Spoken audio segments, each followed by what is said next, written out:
귀한 찬양 감사드립니다. 아버지께 영광이 되고 우리에게 큰 은혜가 된 줄 믿습니다. 이 시간에 함께 은혜 나누실 말씀의 제목은 기근 시대 생명의 부양자 사브낫 바네아입니다. 구속사 시리즈 제2권의 내용이죠. 네, 오늘은 추수감사주일입니다. 풍성하게 거둔 결실을 곳간에 저장하고 하나님께 감사하는 수장절의 의미가 있는데요. 양식을 가득 저장하는 것은 쌓아놓고 보려고 하는 게 아니라 꺼내서 먹고 살려고 하는 거죠. 식량이 충분히 준비되어 있으면 기근이 온다고 해도 걱정이 없고 또 어려운 사람들에게 나눠줄 수도 있죠. 오늘 본문 마태복음 24장 45절 46절을 보면은 주인의 집 사람들을 맡아서 때를 따라 양식을 나눠주는 충성되고 지혜 있는 종이 복이 있다, 이렇게 말씀을 하고 있는데요. 창세기를 보면은 대기근의 시대에 가족과 나라와 당시 세계를 굶어 죽지 않게 한, 먹여 살린 바로 요셉이 나오고 있죠. 아버지 야곱의 가장 사랑하는 아들, 영적 장자였던 이 요셉이 수많은 고난과 연단 끝에 애굽의 총리 자리까지 올라서 기근으로부터 만민의 생명을 구했는데요. 그런 요셉에게 바로가 이 생명의 부양자라는 뜻의 사브낫 바네아라는 이름을 주었습니다. 그런데 성경을 볼 때 이 종말에 대한 예언을 보면은 항상 빠짐없이 영육간의 기근에 대해서 예언을 하고 있는데요. 이 시간에 요셉의 이름 사브낫 바네아의 구속사적 의미를 살펴보고 종말에 예언된 영적 기근 시대에 생명을 살리는 사명을 함께 생각하면서 은혜를 나누도록 하겠습니다. 네, 첫 번째로 사브낫 바네아의 구속사적 의미입니다. 네, 이 야곱의 11번째 아들 요셉은 17세에 형들의 미움을 받아서 애굽으로 팔려가죠. 거기서 바로의 시위대장 보디발의 집 가정 총무가 되었는데, 잘 아시는 대로 보디발의 아내 유혹을 뿌리친 일로 감옥에 갇히게 됩니다. 거기서 바로의 떡 맡은 관원장, 술 맡은 관원장의 꿈을 해석해주고 그것을 계기로 후에 이제 바로 앞에까지 서게 되는 것이죠. 이 바로가 꿈을 꾸었는데 그것을 해석하는 사람이 없어서 번민하다가 그 술 맡은 관원장을 통해서 이제 요셉을 불러오게 되는데, 그 바로가 꿈을 꾼 내용은 먼저 아름답고 살찐 7 암소가 나타나고 후에 흉악하고 파리한 7 암소가 나타나서 그 살찐 7 암소를 먹어버렸죠.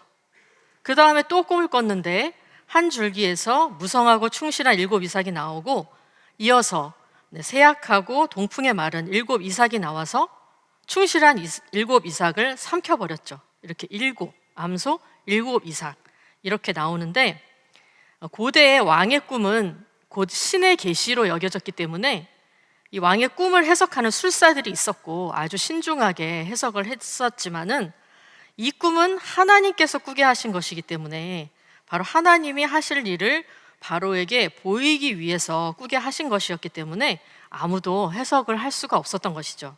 이 꿈을 요셉이 해석을 하게 되죠. 하나님께서 요셉을 통해서 가르쳐 주신 답은 이게 7년 있을 일인데 7해 동안 풍년이 있고 7해 동안 흉년이 들게 된다, 그 내용이죠. 이런 계시를 받았을 때 요셉은 꿈 해석에 그치지 않고 종합적인 대책을 제시하는데요. 창세기 41장 33절에서 36절을 보면은 명철하고 지혜 있는 사람을 택해서 지도자를 세우고 풍년 7년 동안에 그 소출의 5분의 1을 걷어서 저장을 해야 된다. 그리고 각 성에 저장을 해서 흉년을 예비하면 살 수 있다는 거죠. 이것을 바로와 모든 신하들이 듣고 이 일을 좋게 여기고 전적으로 수용을 했어요. 이 일을 좋게 여긴지라 바로와 그 모든 신하가, 창세기 41장 37절에 말씀하고 있죠. 그러면서 41절에 보니까 바로가 요셉을 바로 총리로 세우게 되죠. 요셉이 명철하고 지혜로운 자를 지도자로 세워야 된다고 하니까 바로가 네가 해, 이렇게 시키게 되는데, 이때 바로가 요셉에게 준 이름이 애굽식 이름 사브낫 바네아입니다. 그리고 그 당시 지위가 높은 이 온 지방의 제사장 보디베라의 딸 아스낫을 아내로 삼게 하고 이렇게 요셉에게 힘과 권위를 실어주게 되죠.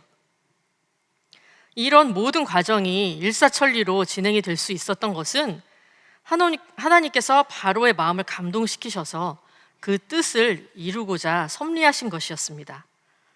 이 사브낫 바네아 이름의 뜻을 살펴보면은 차프낫 파네아 단어가 어렵죠.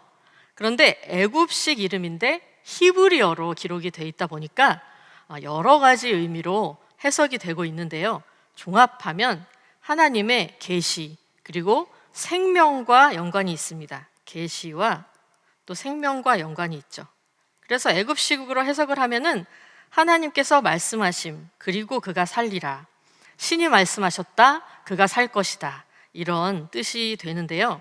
이것을 이제 히브리식으로 해석을 하면은 전통적으로 유대 랍비들은 요셉이 꿈을 해석했잖아요. 그래서 그것과 연관지어서 계시를 받는 사람의 의미로 해석을 했습니다. 은밀한 것을 열어 보이는 자, 선견자라는 의미죠. 그래서 이 70인경에는 이 발음이 되게 어렵거든요. 푸션 톰파넥스 이렇게 되는데 이것이 바로 이 비밀을 드러내는 자라는 뜻이에요. 그리고 유대 역사가 요세푸스도 신비의 발견자로 해석을 했습니다. 바로가 요셉에게 창세기 41장 38절에서 39절을 보면은 이와 같이 하나님의 신이 감동한 사람을 우리가 어찌 얻을 수 있으리요 하면서 하나님이 이 모든 것을 내게 보이셨으니 이렇게 말을 했잖아요. 그런 것처럼 이렇게 바로는 분명히 하나님께서 세상을 구원하기 위해서 요셉을 보내주셨고 그 요셉을 통해서 비밀이 공개된다고 믿었던 것입니다. 요셉이 하나님께서 항상 함께 하시는 사람이었기 때문에 창세기 39장 3절 또 21절 볼 때 요셉이 하나님과 함께 했다, 하나님께서 요셉과 함께 하셨다고 말씀을 하고 있죠. 그래서 항상 성령으로 하나님과 교통하는 사람이었기 때문에 이 성령의 감동으로 그 뜻을 하나님의 신의 감동으로 깨달을 수가 있었던 것이죠. 이 바벨론 포로 시대에 다니엘도 마찬가지였죠. 다니엘도 이 느부갓네살의 꿈을 해석했을 때 그 왕이 이렇게 말을 했죠. 내가 능히 이 은밀한 것을 나타내었으니 내 하나님은 또 은밀한 것을 나타내시는 자시로다 하면서 다니엘을 높이게 되죠. 이렇게 하나님께서 하시는 일은 오직 성령으로만 우리가 깨닫고 분별할 수가 있습니다. 고린도전서 2장 10절을 볼 때 오직 하나님이 성령으로 이것을 우리에게 보이셨으니 이렇게 말씀하고 있죠. 그래서 성령은 하나님의 깊은 것이라도 통달하시기 때문에 우리가 성령 충만을 받을 때 하나님의 뜻을 깨달을 수가 있는 것이죠. 우리도 요셉과 이 다니엘과 같이 성령을 충만히 받을 때 아모스 3장 7절 말씀 보면은 하나님께서는 자기 비밀을 그 종 선지자들에게 보이지 아니하시고는 결코 행하시지 않는다 이렇게 말씀하고 있잖아요. 우리도 성령 충만을 받아서 모든 문제를 하나님의 뜻에 따라서 깨닫고 또 성령의 지혜대로 우리가 대처하고 행해야 될 줄 믿습니다. 이 사브낫 바네아의 또 다른 뜻은 생명의 부양자라고 해석할 수가 있는데요. 오늘 말씀 제목이죠. 이 불가타가 뭐냐면은 라틴어 성경이에요. 라틴어로 번역된 벌게이트라고 하는데 거기에는 이 세상의 구원자라는 의미로 해석이 돼 있죠. 그래서 이 해석이 이후에 서구 기독교에 큰 영향을 미쳤는데요. 여기서 이제 생명의 땅의 통치자, 생명의 양식을 주는 자 이렇게 해석이 되고 있습니다. 여기에 하나님의 이 요셉에게 맡기신 구속사적인 중대한 사명이 담겨 있습니다. 성경을 볼 때 요셉이 영적으로 장자라는 것을 알 수 있죠. 창세기 37장 3절을 볼 때도 아버지 야곱이 요셉을 특별히 사랑해서 채색 옷을 지어 입혔다 장자를 표시하는 것이고, 역대상 5장 1절 2절을 볼 때 바로 장자의 명분이 요셉에게 있다, 장자의 명분은 요셉에게 있다, 영적 장자권을 가지고 있다는 것을 말씀을 해주고 있는데요. 장자의 가장 기본적인 의무가 뭘까요? 장자, 가족 부양이죠. 가족 부양. 가족들을 생계를 책임지는 건데, 이 요셉은 하나님의 구속사를 위한 언약의 장자로서 가족 부양을 넘어서 온 땅의 생명의 부양자로서 만민의 장자가 된 것입니다. 이 요셉의 사브나 바네아라는 이름은 예수 그리스도의 사역, 그리고 또 교회, 성도, 우리의 사명을 가르쳐주는 이름인데요. 먼저 예수님은 골로새서 2장 2절 볼 때 예수님 자신이 하나님의 비밀이시잖아요. 비밀을 열어 보이는 자, 계시자라고 했는데, 마태복음 13장 35절 볼 때 예수님께서 바로 창세전부터 감추인 것들을 드러내시는, 계시하시는 분이죠. 뿐만 아니라 요한복음 6장 51절 볼 때 예수님께서 바로 하늘에서 내려온 산떡, 영생을 주시는 양식이 되시죠.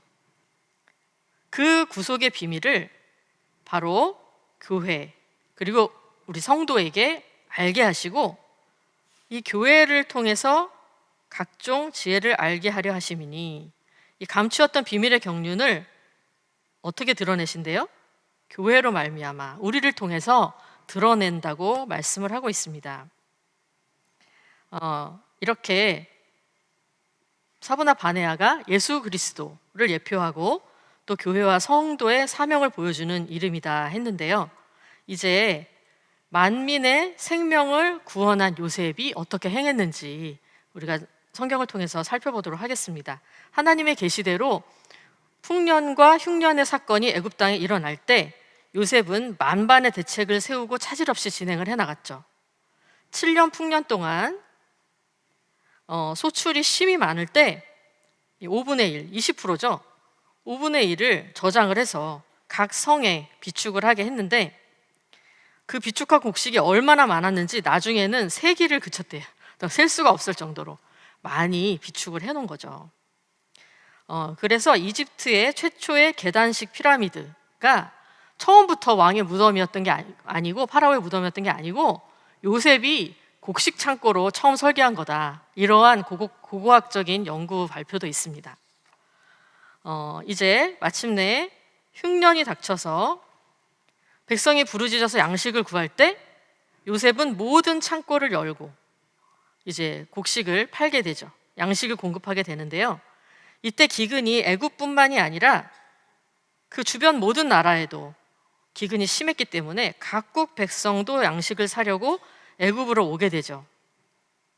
이 기근이 바로 요셉의 가족, 야곱의 가족, 언약의 가문이 애굽으로 이주하는 계기가 된 것입니다.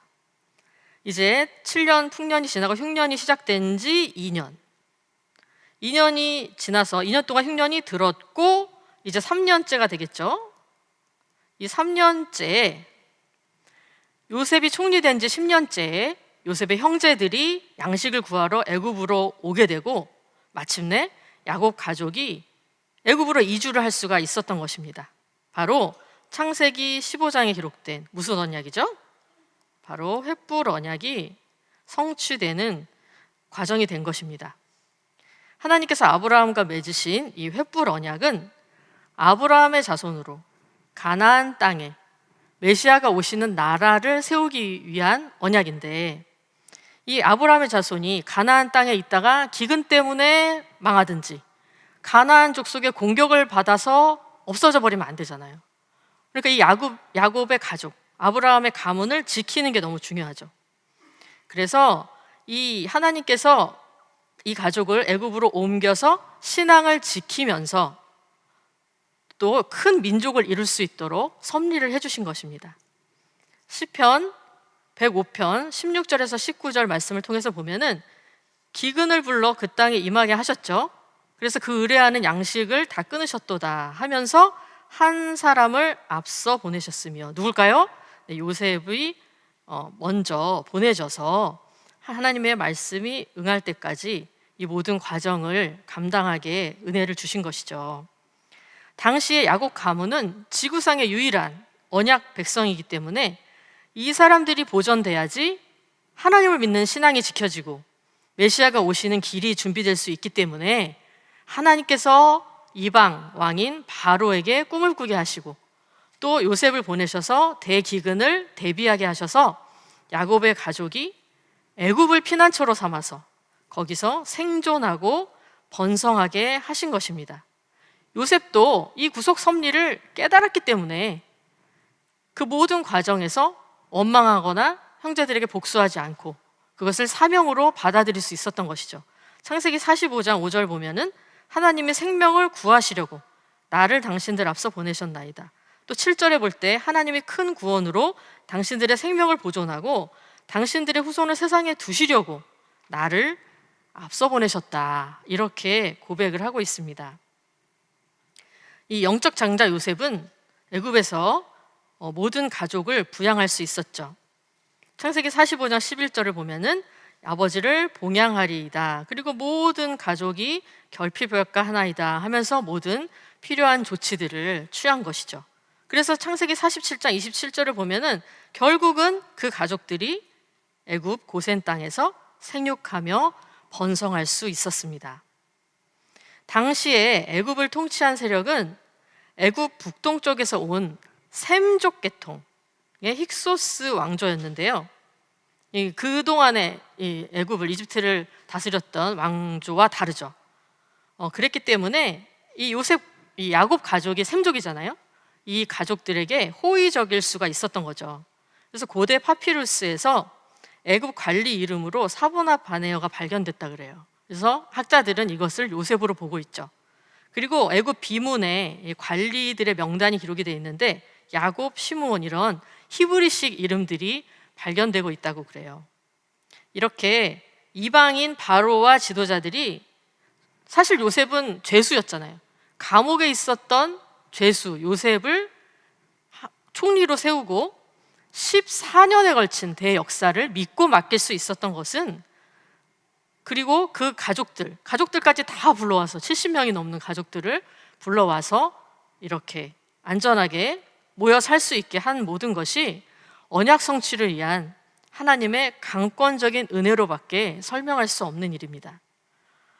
이제 창세기 47장 13절 이하를 쭉 보다 보면은 기근이 점점 심해지는 가운데 요셉이 지혜롭게 정책을 실시하는 것을 볼 수가 있는데요. 이 곡식을 팔다 보니까 백성의 돈이 이제 다 떨어지게 되는 거예요. 돈이 떨어지니까 이제는 짐승을 값으로 받아서 짐승을 다 모아서 길러요. 그러니까 짐승이 죽지 않게 짐승까지도 생존하게 살리는 거죠. 그리고 기근이 막바지에 이르러서 이제 백성들에게 자기 몸과 땅만 남게 되는 거죠. 그럴 때 이 백성이 자기들의 토지를 내놓고 종자를 주십시오. 종자를 주시면은 우리가 그것을 이렇게 뿌려서 농사를 하겠습니다. 이렇게 요청할 때 요셉이 그 전지를 다 매입해서 바로의 소유로 하고 종자를 주고 농사를 짓게 하죠.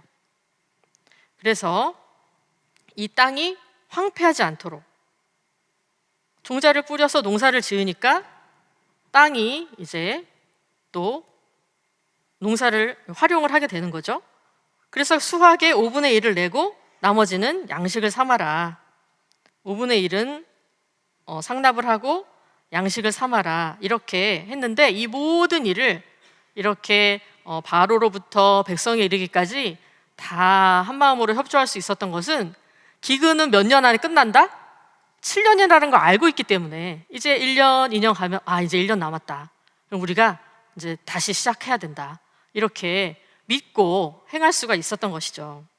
이때 이제 이 백성이 요셉에게 주께서 우리를 살리셨사오니 우리가 주께 은혜를 입고 이렇게 말을 해요.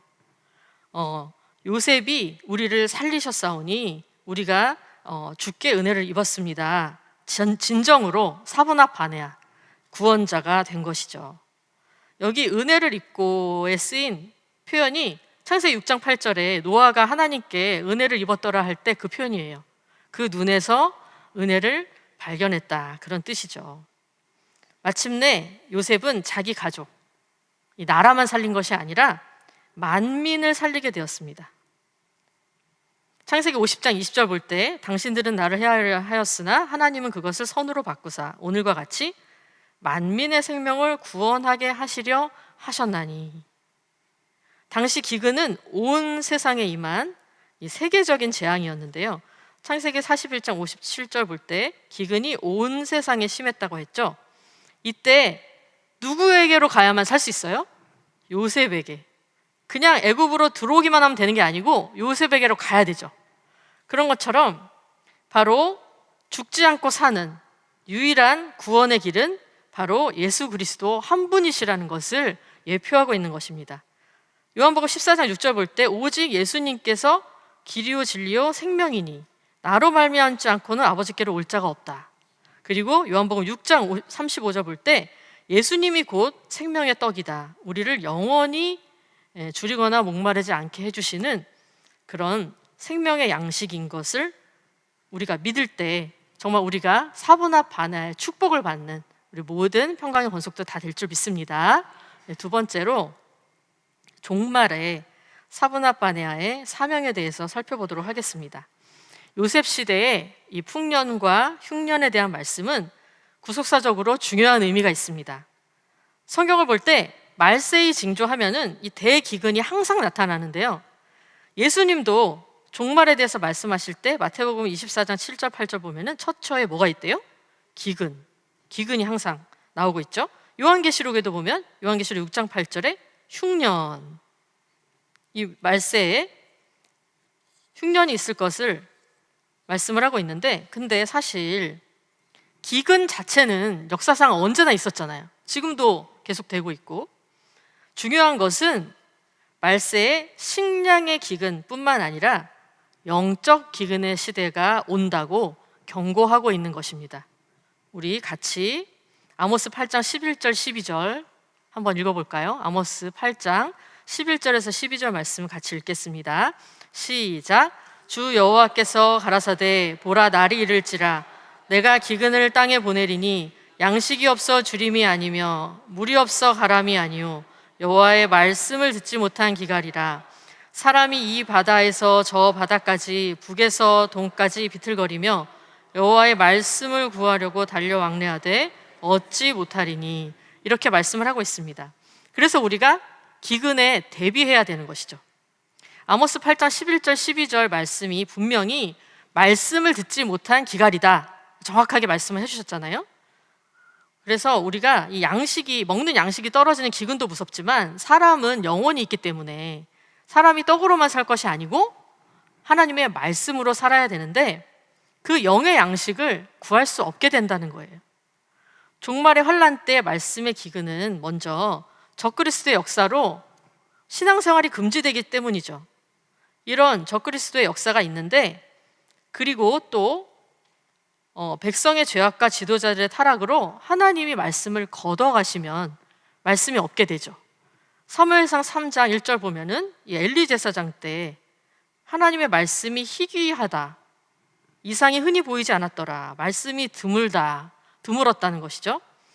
그리고 에스겔 7장 26절에도 환란에 환란이 더하고 소문에 소문이 더할 때 그들이 선지자에게 묵시를 구하나 헛될 것이고 제사장들에게 율법이 없어질 것이고, 이 제사장에게는 언제나 율법을 들을 수 있고 선지자들에게 언제나 하나님의 뜻을 전달받을 수 있을 줄 알았는데 아니라는 거예요. 아닌 시대가 된다는 거죠. 그래서 말씀이 끊어지는 것이 하나님의 징계와 환란의 최절정입니다. 그런데 이 요셉 시대에 7년 흉년 전에 뭐가 있었죠? 7년 풍년이 있었잖아요. 그런 것처럼 마지막 때도 말씀의 기근 전에 말씀의 풍년이 있는 것이죠. 요한계시록 10장 8절에서 9절을 보면은 바로 펴 놓인 책을 주시는 거예요. 그래서 이 사도 요한이 작은 책을 갖다 먹어버리게 되죠. 펴놓인 작은 책, 성경에 감추인 하나님의 구속 경륜이, 그 비밀이 공개되는 것이죠. 펴졌다는 것은 에스겔 3장 3절 볼 때 이 에스겔에게 인자야 내가 내게 주는 이 두루마리, 말씀을 어디까지 채우래요? 배에 넣으며 창자에까지 채우래요. 가장 깊은 속에까지. 예, 창자까지 채우려면 얼마나 먹어야 되겠어요? 예, 많이 먹기도 해야 되고 자주 먹어야 되겠죠. 계속 먹어야 되겠죠. 이렇게 말씀을 채워야 된다. 기회 있을 때, 지금 우리의 심령 창고에 말씀을 가득가득 넉넉하게 채워야 될 줄 믿습니다. 우리가 예전에는 어느 기관, 어느 교구에서 뭐 성경 공부 있다 그러면은 내 기관 교구 아니어도 막 가서 이렇게 앉아서 같이 말씀 공부했었잖아요. 그리고 말씀 테이프 막 늘어질 때까지 듣고, 또 은혜 받고 오신 분 노트 베껴 적고 막 복사하고 그렇게 열심히 들었는데, 요즘에는 기술이 너무 좋아가지고 예배 시간에 공부에 우리 참석을 못해도 유튜브 딱 키면은 내가 못 드린 예배, 내가 못 들은 강의, 지교회까지 다 들어요. 해외 세미나까지 실시간으로 다 듣잖아요. 거기다가 또 막 보내주셔요. 또 카톡 문자 막 이렇게 보내주세요. 말씀이 너무 많죠. 정말 말씀의 이 풍년의 시대를 살고 있는데, 이제 우리가 기술을 활용해서, 이 기술이 그냥 나쁘기만 한 것이 아니라 이걸 활용해서 열심히 저장을 해야 되는데, 그만큼 우리가 더 많이 저장을 하고 있느냐, 그거는 각자 자기에게 달린 거죠. 이게 너무 흔해가지고 옛날처럼 사모하는 마음으로 듣는 게 아니라 나중에 들어야지, 잊어버렸네, 또 이 말씀은 이렇고 저 말씀은 저렇고 뭐 이렇게 평가하면서 이렇게 믿음으로 받지 못하는 그런 모습도 우리에게 있을 수가 있죠. 그러니까 이 말씀의 풍년을 주신 것은 이때 저장하지 못하면 핑계 댈 수 없는 것이죠. 이 마지막 추수와 기근에 대해서 말씀하실 때, 이 구속사 시리즈 저자이신 휘선 박윤신 목사님께서 설교 중에 자주 쓰신 표현이 있는데요, 풍년거지가 더 서럽대요. 이 속담인데, 다들 풍성하게 말씀 받고 은혜 받았다고 다 이러고 있는데 자기가 시험에 들든지 뭐 너무 바쁘든지 뭐가 이제 여러 가지 이유로 자기만 흉년 만나서 굶고 있다는 거예요. 요한복음 4장을 보면은 예수님께서 사마리아 수가성 여인을 만나서 전도하시고서 희어져 추수하게 되었도다, 그렇게 말씀하셨어요. 예수님이 굳이 사마리아까지 가셔서 이 수가성 여인을 찾아서 만나신 거죠. 그래서 이 말씀의 진도가 어디까지 나갔어요? 내가 그로라, 내가 메시아다, 그것까지 직접 이렇게 얼굴과 얼굴을 대하고 나다 이렇게 말씀해 주시고, 그 여인이 또 그걸 믿었어요. 와보라, 이는 그리스도가 아니냐, 이렇게 급하게 말씀의 진도가 나가고 있는데, 그래서 전도의 열매를 엄청 거뒀잖아요, 사마리아에서. 유대인들이 멸시하고 정말 발톱의 때만큼도 생각하지 않던 사마리아, 이 땅에는 이렇게 풍년이 들어가지고 영원히 추수가 되고 있는데, 유대인들은 어땠어요? 예수님이랑 같이 있고 그렇게 사랑을 많이 받아놓고도 말씀을 깨닫지 못하고 예수님을 그리스도로 깨닫지 못하고 기근을 만나고 있었던 것이죠. 우리가 가끔 그런 얘기를 해요. 외부에 아카데미나 세미나나 막 이렇게 그런 현장에서는 말씀 풍년이 들어가지고 막 추수가 되고, 오늘도 우리 2부 예배 때 정유진 선교사님 통해서 선교 보고 들었잖아요. 그렇게 막 풍성한데 먼저 된 자가 나중 되면 어떡하냐, 그거죠. 먼저 말씀 받았다는 우리가 정작 창고가 텅텅 빈 풍년거지 되면 안 되겠죠. 풍년거지 절대 되면 안 된다. 우리 2부 예배 때 하나님 사람 통해서 우리 말씀 받을 때 이 말씀 은혜 잘 저장했냐 물어보시잖아요. 다 놓치고 까먹고 잊어버리지 않았냐. 그래서 이 배운 것이 제일 기억에 잘 저장되는 방법이 남한테 가르치는 거래요. 우리가 잘 저장하기 위해서 우리 자녀들에게 말씀 열심히 부지런히 가르치고, 또 구역장으로서, 교사로서 잘 가르칠 때 나에게도 저장이 잘 되고, 또 말씀 또 배우는 우리 자녀들, 또 구역 식구들, 또 우리 어린 심령들에게도 말씀이 잘 저장되어서 정말 풍성하고 넉넉한 우리 평강제일교회가 다 될 줄 믿습니다. 이 마지막 때 영적 기갈을 느끼는 것은 아까 양식이 없어 주림이 아니요 물이 없어 가람이 아니요 갈증을 느끼는 거잖아요. 그것은 이 은혜가 떨어지는 거예요. 보는 것마다 듣는 것마다 은혜가 안 돼요. 그러니까 예레미야 12장 13절 볼 때 뭘 심어도 가시만 나요. 가시만 나니까 가시로 서로 피차에 찌르는 거죠. 그래서 이게 어차피 같이 봉사하는 입장에서 힘든 일 하는데 말이라도 좀 따뜻하게 이렇게 은혜스럽게 하면 좋을 텐데 막 상처를 주고 면박을 주고 오해가 생기고 섭섭마귀가 들어가면은 마음의 창고가 좁아지죠. 그래서 히브리서 3장 13절 말씀 볼 때 오직 오늘이라 일컫는 동안에 매일 피차 권면하여 너희 중에 누구든지 죄의 유혹으로 뭘 면하래요? 마음이 강팍하게 되지 않게 마음 창고 관리를 잘 해야 된다는 거예요. 받은 은혜 다 어디 갔나 까먹으면 안 되고, 고린도후서 6장 2절에 지금 은혜 받을 만한 때요 지금 구원은 아리로다 그렇게 말씀하고 있잖아요. 그래서 우리가 정말 작은 은혜를 소중히 여겨야 돼요. 매일매일 받는 은혜들, 큰 은혜, 이렇게 정말 죽을 병에서 살아나고 막 엄청난 문제 막 해결되는 그런 것도 은혜지만은 이 작은 은혜들, 그래서 우리가 그동안에 아버지께 받은 모든 사랑들을 잊어버리지 않고 잘 차곡차곡 간직을 해서 떠내려가지 않게 창고 관리를 잘 해야 되는 것이죠. 그리고 우리가 은혜 받는 자리다, 어디서 은혜 나온다 하면은 정말 앞다퉈서 가야 되죠. 남의 받은 은혜가 내 거가 되는 거 아니잖아요. 그러니까 정말 기도의 자리, 찬송의 자리, 내가 가는 게 중요하죠.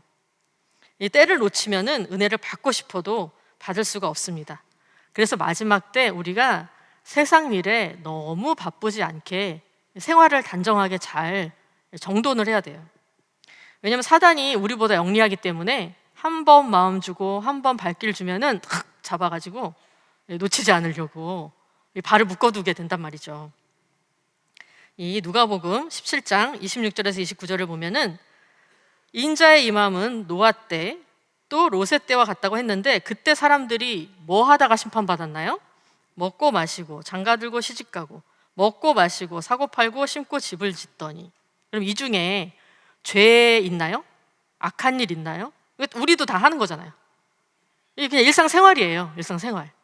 근데 문제는 이것만 했다는 게 문제죠. 신앙생활 안 하고 그냥 열심히 일상생활을 하는 거예요. 그래서 이 일상생활 가운데 생활의 염려로 마음이 둔해지는 게 무서운 거예요. 일상생활 속에 하나님께 감사의 열매가 풍성하면 좋죠. 누가복음 21장 34절에 스스로 조심하라 그랬어요. 생활의 염려로 마음이 둔해지면 어떻게 돼요? 뜻밖의 심판이 임하게 되기 때문에. 그래서 시편 39편 6절에 헛된 일에 분요하지 않도록, 내가 지금 뭐 때문에 이렇게 바쁜가, 뭐 때문에 이렇게 정신이 없나 잘 생각을 해봐야죠. 점검을 해봐야죠. 내가 이 은혜 떨어진 거 아닌가, 내가 왜 이러지, 이 교회 생활에 맛이 안 나고 마지못해 할 수 없이 내 체면 때문에 한다, 활력이 없고 내가 지금 시험 들어있는 거 아닌가, 내 은혜 창고 지금 바닥나고 있는 거 아닌가. 쌀독에 쌀 떨어지면 얼마나 막 불안하잖아요. 은혜 떨어진 거는 불안해야죠. 그래서 우리가 이 은혜 받는 생활, 이 은혜 받는 생활에 가까이 하지 않으면 그만큼 세상과 가까워지는 거예요. 시편 73편 27절에서 28절 볼 때 주를 멀리하는 자는 망하리니 하나님께 가까이 함이 내게 복이다. 주를 떠난 자는 어떻게 해요? 주께서 다 멸하신다고 말씀을 하고 있습니다. 그래서 우리가 우리 10년 곳간에 무엇을 쌓았는지는 흉년이 오면 드러나게 되죠. 뒤늦게 후회해도 소용이 없습니다. 우리가 항상 시편 33편 18절 19절 말씀과 같이 하나님을 경외하는 자, 그 인자하심을 바라는 자, 그 은혜를 사모하는 자를 기근 시에 살게 하시는도다, 이 말씀대로 우리에게 이루어질 줄 믿습니다. 우리가 은혜를 사모하고 말씀을 사모할 때 반드시 기근 시에 살려주시고 끝까지 남는 자가 되게 해주실 줄 믿습니다. 그 다음에는 저장을 잘 대비를 했으면 어떻게 되냐면 생명을 이제 부양해야 되는 거죠. 우리가 말씀과 은혜를 심령 창고에 가득 저장했으면은 요셉과 같이 기근 때에 창고를 열어서 생명을 살려야 됩니다. 이 부양하는 것, 먹여 살리는 것이 영적 장자의 사명이라 그랬잖아요. 그래서 책임지고 돌보고 잘 보살피는 것, 관심과 정성이 필요하죠. 마태복음 24장 45절에서 46절, 오늘 본문이잖아요. 충성되고 지혜 있는 종이 누구냐면은 주인에게 그 집 사람들을 맡아 때를 따라 양식을 나눠주는 자, 이런 사람들이 주인이 오실 때 복이 있다, 이렇게 말씀을 하고 있습니다. 그래서 잠언 31장 보면은 굉장히 재밌는 말씀이 있는데, 이 현숙한 여인에 대해서 말씀을 하고 있어요. 이름이 현숙이신 분들은 너무 좋을 것 같아요. 현숙한 여인에 대해서 말씀하고 있는데, 이 현숙한 여인은 부지런히 일을 해요. 그리고 먼 데서 양식을 가져와요. 그리고 그 집 사람들에게 식물을 나눠주며, 이런 사람이 집 안에 있으면 복이다. 그래서 잠언 31장 25절에 보니까 그런 사람들은 후일을 웃으며, 무슨 말이에요? 미래를 걱정하지 않는다는 거예요. 앞날에 걱정이 없다. 이렇게 우리에게 다 이루어질 줄 믿습니다. 이렇게 하나님께서 평강제일교회를 열방의 장자로 삼으신 줄 믿습니다. 하나님께서 그동안에 얼마나 우리에게 집중적으로 많은 말씀을 넉넉하게 주셨어요. 우리끼리만 은혜 받고 간직하고 누리라는 것이 아니라 열방을 먹여 살리는 사명 때문이죠. 그래서 주는 교회가 복이 있다. 주는 교회가 살아있는 교회입니다. 사도행전 20장 35절 볼 때 주는 것이 받는 것보다 복이 있다, 이렇게 말씀을 하고 있는데요. 이스라엘의 갈릴리 호수는 이 헐몬 산에서 내려오는 물을 받아서 요단강으로 흘려보내요. 그러니까 항상 살아있기 때문에 물고기, 생물이 살 수가 있죠. 근데 그 물을 받은 사회는 어때요? 죽은 바다. 받기만 하고 흘려보내지 않아요. 죽은 바다, 생명이 살 수 없는 바다가 되는 것이죠. 이 주는 자의 복에 대한 설교 중에서 우리 교회는 쉴 수가 없습니다, 이렇게 말씀하신 걸 보고 제가 참 너무 새삼스럽게 충격을 받았는데, 우리는 쉴 수가 없대요. 그래서 이게 얼마나 우리가 그동안에 바빴어요. 올 한 해를 돌아보니까 어떠세요? 우리가 학예 대성회 끝나니까 목회자 대성회 하고, 그 다음에 또 세계 전도인 대회 하고, 청소년 컨퍼런스 한 다음에 평강의 날 구속사 세미나 하고, 이제 추수감사절 되면은 지나면 승리의 날 되고, 성탄절 지나면 새해 돼요. 정신이 하나도. 오늘 정유준 전사님 선교 보고도 하셨지만 요즘에는 전도사님들이 언제 어디에 어디가 있는지 다 기억을 못할 정도예요. 오라는 데가 얼마나 많은지. 그리고 여러분들도 정말 그 모든 일들을 감당하시려니까 얼마나 바쁘셔요? 예배 드리면서 지킴이 하시고 봉사하시고 또 살림하시고, 이 살림이 살리는 거라서 살림이래요. 살림 되게 중요한 거예요. 하시고, 또 우리 교회에서 어린이 사역, 청소년 사역, 청년 사역, 또 신학교, 우리 또 여러 가지 선교사도 양성해야 되고, 이게 정상이라는 거예요. 건강할 때 봉사하고, 말씀 깨닫게 해주셨으면은 가르치고 신앙 전수하고, 또 물질로 주셨으면은 헌신하고, 남을 신방하고 위로하는 것도 주는 것이죠. 이 주는 자가 복이 있다고 했는데, 그 설교 가운데 이런 말씀이 있더라고요. 세계 도처에 한인교회 한국식당 있잖아요. 그게 세계 복음화를 위한 한국교회의 전초기지래요. 이게 20년 전에 하신 말씀이거든요. 20년도 더 넘었죠. 그래서 우리 교회가 분명히 주는 교회, 그래서 전 세계 열국의 머리가 될 줄 믿습니다. 장자의 총회 가운데 장자가 될 줄 믿으시기 바랍니다, 이렇게 말씀하셨는데, 정말 요즘에 이 20여 년 전에 비하면 한류가 엄청나잖아요. 한국 드라마, 한국 노래 가사를 이해하려고 한글을 배운대요. 그러면 구속사 말씀 한글로 읽으려고, 구속사 시리즈 한글로 읽고 싶어서 한글 배우는 사람들도 늘어날 줄 믿습니다. 이렇게 하나님께서 때를 주시는데, 요한계시록 10장을 볼 때 우리가 작은 책의 말씀을 부지런히 먹으면 어떻게 돼요? 배에서 써요. 이 말씀대로 행하고 또 이 말씀대로 살려니 배에서 쓰죠. 솔직히 힘들고 지칠 때 있으시죠? 그런데 우리는 처음부터 이 열방을 감당하도록 훈련받은, 이렇게 준비된 교회이기 때문에 우리가 감당을 해야지 어떻게 하겠어요. 그래서 나 같은 게 뭔데 열방을 살리는 일에 써주시다니 감사하다. 그러면은 우리가 즐거이 헌신할 수 있는 줄 믿습니다. 우리가 일할수록 에너지가 방전되는 게 아니라 감사로 충전되고, 또 서로 은혜를 갉아먹는 게 아니라 서로 은혜를 부어주고, 이렇게 격려하면서 서로 돕는 가운데 항상 우리가 기쁨과 보람이 차고 넘칠 줄 믿습니다. 우리에게 이 열방에 다시 예언하는 사명이 있기 때문에, 그것이 어디예요? 많은 백성과 나라와 방언과 임금에게. 우리는 국제적인 세계적인 교회예요. 양식을 몇 인분을 준비해야 되겠어요? 전 지구인의 분량의 양식을 준비해야 되는 거죠.